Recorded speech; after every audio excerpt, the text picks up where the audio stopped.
Welcome back दोस्तों। आज का टॉपिक है टेक्निक्स ऑफ साइंटिफिक मैनेजमेंट। तो लास्ट वीडियो में हम लोग ने देखा था कि meaning of scientific management, scientifically manage कैसे करना है वो सब देखा था, मीनिंग देखा था। अब हम लोग इसकी टेक्निक्स देखेंगे कि एक्चुअल में ये किस तरीके से होता है, कौन कौन से वेज हैं जिससे हम लोग साइंटिफिकली मैनेज कर पाएंगे अपनी ऑर्गेनाइजेशन को। तो some of the major techniques are as follows. तो पहला जो टेक्निक है इसके अंदर वो है वर्क स्टडी। तो ऐसे नाम में ही बताया गया है वर्क स्टडी। आपका जो भी काम है उसको पहले स्टडी करो, प्रॉपरली उसको एनालाइज करो। एनालाइज करने के बाद ही हम लोग उस काम को आगे बढ़ा सकते हैं। तो यहाँ पे ये देखो पहले ही दिया है, before assigning the work to available work force proper work study should be done by the management. किसी भी एम्प्लॉय को काम देने से पहले उस काम को पहले स्टडी कर लो। स्टडी करने के बाद जो स्टडी हम लोग करेंगे वो कंसिस्ट होता है वो organise systematic and critical assessment of various activity और फंक्शन। तो वर्क स्टडी में क्या होता है कि हम लोग उस वर्क को प्रॉपरली ऑर्गेनाइज करते हैं, सिस्टमेटिकली एंड एसेस करते हैं। उसके बाद ही हम लोग देखते हैं कि इस काम को करने के लिए कौन कौन सी इसमें एक्टिविटी इन्वॉल्व होंगे, कौन कौन से इसमें फंक्शंस होंगे। तो वर्क स्टडी करने मतलब वर्कर को काम देने से पहले वो वर्क को प्रॉपरली स्टडी कर लेना चाहिए और उस हिसाब से फिर वो काम को असाइन करना चाहिए। तो इसमें बहुत सारे वर्क स्टडी के मेथड दिए, टेक्निक्स दिए। पहला मेथड है टाइम स्टडी। तो अभी जैसे हम लोग ने कोई काम किसी वर्कर को देना है तो सबसे पहले हम लोग देख लेंगे कि ये काम को करने के लिए कितना टाइम लगता है। तो हम लोग को प्रॉपरली स्टैंडर्ड पता चल जाएगा कि हाँ ये काम को करने के लिए 15 मिनट लगते हैं, तो वर्कर भी वो काम को 15 मिनट में ही करना चाहिए। अगर नहीं कर पाएगा तो हमें उसे प्रॉपर ट्रेनिंग देनी पड़ेगी in order to reduce the time. तो इस टेक्निक में क्या होता है, यहाँ पे दिया है, वी विल ऑब्जर्व और record the time taken by employee to complete a given task. हम लोग ये देखते हैं कि वो एम्प्लॉय को ये काम करने के लिए कितना टाइम लगता है और फिर with the help of time study, और फिर टाइम स्टडी से हम लोग इसको क्या करते हैं कि प्रिसाइज टाइम कितना रिक्वायर्ड था इस काम को करने के लिए। पहला, एम्प्लॉय ने कितने टाइम में वो काम किया। दूसरा, हम लोग ने जो स्टडी किया था उस हिसाब से ये काम कितने टाइम में कंप्लीट हो जाता है। अब वो करने के बाद फिर हम लोग को पता चल जाता है कि कहाँ पे लूप पोल्स है, कहाँ पे हम लोग को प्रॉब्लम आ सकती है। उस हिसाब से फिर हम लोग क्या करते हैं, स्टैंडर्ड फिक्स कर देते हैं कि ये पर्टिकुलर काम करने के लिए इतना टाइम लगेगा। तो इससे क्या होता है कि हम लोग फिक्स कर देते हैं standard time required to do a particular task. और जैसे ही ये टाइम पता चल जाता है तो इससे हम लोग फिर बाद में मेजर कर पाते हैं एम्प्लॉय की इफ़िशियंसी, और जो काम करने का खर्चा है उसको हम लोग कंट्रोल कर पाते हैं। क्योंकि अगर आप टाइम ज़्यादा लोगे तो ऑर्गेनाइजेशन का पैसा ही बढ़ेगा, राइट। तो टाइम स्टडी में हम लोग क्या करते हैं, कोई भी काम को करने के लिए कितना टाइम लगता है वो डिसाइड कर लेते हैं।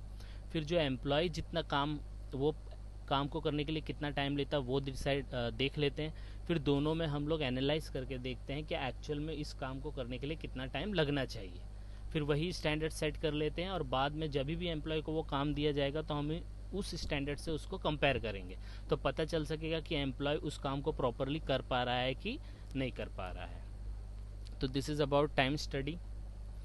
दूसरा है मेथड स्टडी। जैसे टाइम स्टडी हुआ वैसे मेथड स्टडी है। अब आपको पता है कोई भी काम को करने के लिए ऐसा तो नहीं है कि एक ही मेथड होगा, एक से ज़्यादा मेथड हो सकते हैं। तो हम लोग कौन सा मेथड सेलेक्ट करेंगे, वही मेथड सेलेक्ट करेंगे जो बेस्ट होगा। तो इसलिए क्या होता है मेथड स्टडी में, यहाँ पे दिया है, there are various methods of completing a task. किसी भी को काम को कंप्लीट करने के लिए बहुत सारे मेथड्स होते हैं। For best quality and cost effective, identifying the best method of doing a particular job is very important but challenging task for manager। तो अच्छे से अच्छे क्वालिटी दी जाए और कम से कम खर्चे में कोई भी काम हो, वो मेथड हम लोग सेलेक्ट करेंगे। तो इस स्टडी में यही होता है, हम लोग ये फाइंड आउट करते कि कौन कौन से मेथड्स हैं किसी काम को करने के लिए, और फिर हम लोग वो वाला मेथड सेलेक्ट करते हैं जो बहुत ही बेस्ट क्वालिटी प्रोडक्ट प्रोड्यूस करता है और जिसका खर्चा भी कम हो। इससे क्या होता है, it helps to reduce the wastage of time, raw material and improving the utility of all resources as per the pre defined objective. तो इससे क्या होता है, जो भी हमारा टाइम है वो बच जाता है, कोई भी वेस्टेज नहीं होता है, और जितने भी रिसोर्सेज हैं हम लोग उसको ऑब्जेक्टिव के हिसाब से अपने हिसाब से एफिशिएंटली यूटिलाइज कर पाते हैं। तो मेथड स्टडी इस तरीके से हेल्प करता है। ठीक है, अब हम लोग करते हैं मोशन। तो हम लोग ने पहले देखा टाइम, जिसमें हम लोग टाइम रिकॉर्ड करते फिर स्टैंडर्ड सेट करते। दूसरा हम लोग ने देखा मेथड स्टडी, जिसमें हम लोग मेथड फाइंड आउट करते कि कौन सा मेथड बेस्ट है, जो best quality eight lowest cost हम लोग को प्रोवाइड करता है। अब हम लोग देखेंगे मोशन स्टडी। मोशन स्टडी क्या होता है, जैसे नाम में लिखा है, तो जब कोई भी काम किया जाता है तो उसमें एम्प्लॉय और जितने भी मशीनरीज हैं वो मूव करते हैं, तो वो मूवमेंट को है ना रिकॉर्ड करता है। वो मूवमेंट को हम लोग क्या बोलते हैं, मोशन। तो यहाँ पे दिया है देखो, motion means movement of employee as well as machine while completing a particular task is very important. तो मोशन स्टडी यही देखता है कि किसी को काम करने के टाइम पे मशीन कैसे चल रहा है, एम्प्लॉय वो टाइम पे मशीन के पास था या कहीं कहीं और टहल रहा है, क्या कर रहा है, वो सब मूवमेंट को रिकॉर्ड करता है मोशन स्टडी। इससे क्या होता है कि जितने भी अनवांटेड है, जैसे एग्जांपल के तौर पे वर्कर ने मशीन चालू किया और फिर वो अपना सिगरेट पीने बाहर चला गया या वॉशरूम चला गया या कैंटीन में चला गया, तो ये अननेसेसरी टाइम होता है।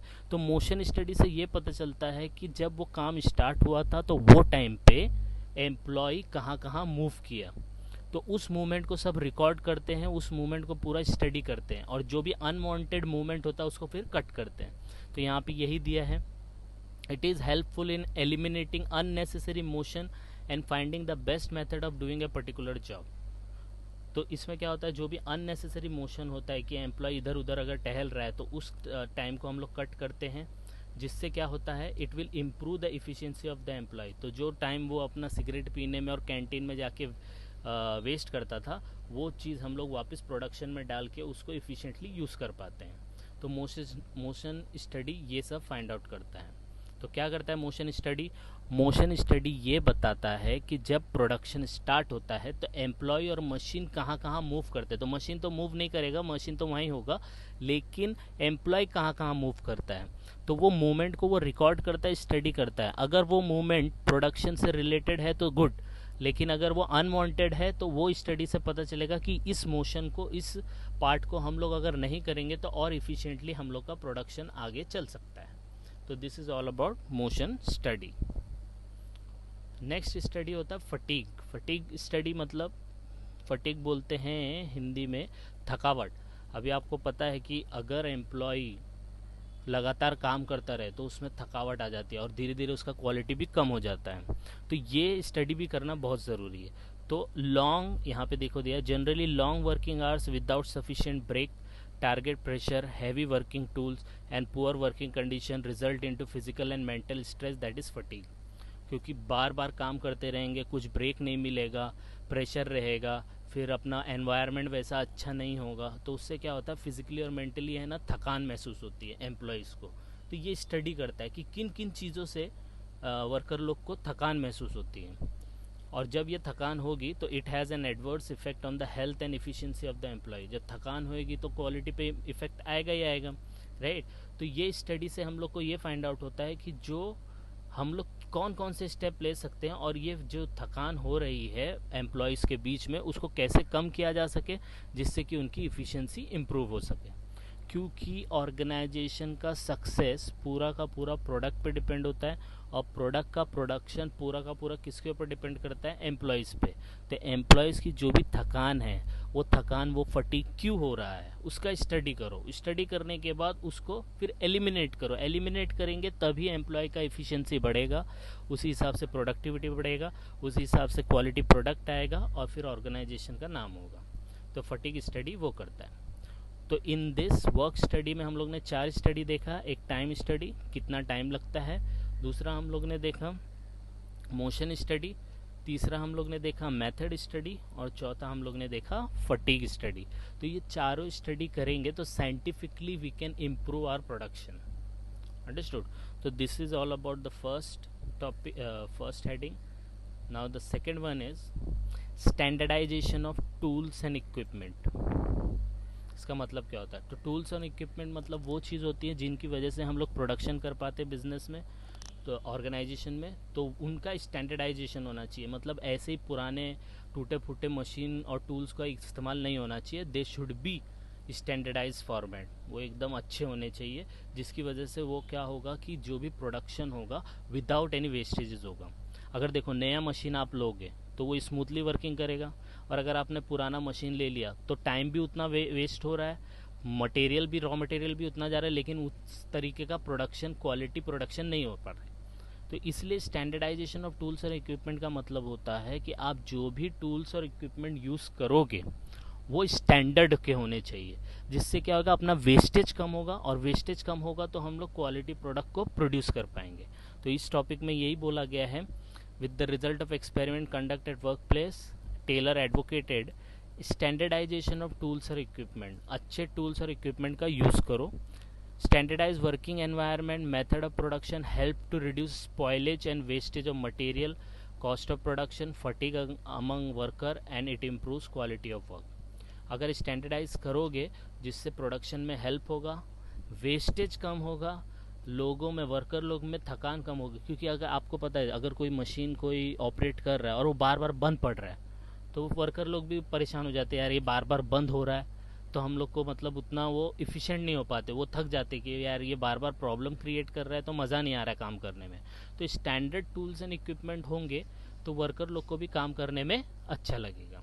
तो second important technique of scientific management is standardisation of tools और इक्विपमेंट। इक्विपमेंट और टूल्स अच्छे कैटेगरी के होने चाहिए, अच्छे स्टैंडर्ड्स के होने चाहिए। Next is scientific task setting. Scientifically task को सेट करो, जो भी काम आप लोग कर रहे हो उसको साइंटिफिकली सेट करो। जैसे यहाँ पे दिया है, Taylor emphasise the need for fixing a fair day's work. Taylor ने एम्फेसाइज किया है कि एक दिन में कितना काम करना चाहिए प्रॉपर, वो डिसाइड करो। Scientific work setting is important to prevent the employee from doing work much below their capacity.